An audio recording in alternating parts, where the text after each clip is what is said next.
সাত বিশিষ্ট ব্যক্তির হাতে স্বাধীনতা পুরস্কার 2025 তুলে দিলেন প্রধান উপদেষ্টা ডক্টর মোহাম্মদ ইউনূস। বাংলাদেশে এখনো ন্যায়ভিত্তিক সমাজ প্রতিষ্ঠা করা যায়নি। স্বাধীনতা পুরস্কার প্রদান অনুষ্ঠানে প্রধান উপদেষ্টা এখন অনেকটাই শঙ্কামুক্ত, দামি হাঁটারও চেষ্টা করছেন। কোনো ব্যাংক আর পড়ে যাবে না বললেন পরিকল্পনা উপদেষ্টা। ঢাকায় স্টারলিংক ইন্টারনেটের পরীক্ষা, ডাউনলোড স্পিড 230 Mbps এবং আপলোড স্পিড 20 Mbps।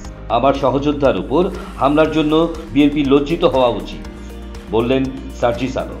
নিরাপত্তার শঙ্কায় ঈদের কেনাকাটায় মধ্যরাতে ক্রেতা কম। কিশোরীকে ধর্ষণের পর হত্যা, 3 যুবকের মৃত্যুদণ্ড। 48 ঘন্টা পর সুন্দরবনের আগুন সম্পূর্ণ নিয়ন্ত্রণে। চলছে সর্বশেষ তল্লাশি। বেতন বোনাসের দাবিতে সাভারে শ্রমিকদের মহাসড়ক অবরোধ। তুরস্কে বিক্ষোভের জেরে সাংবাদিক সহ গ্রেপ্তার 1113 জন।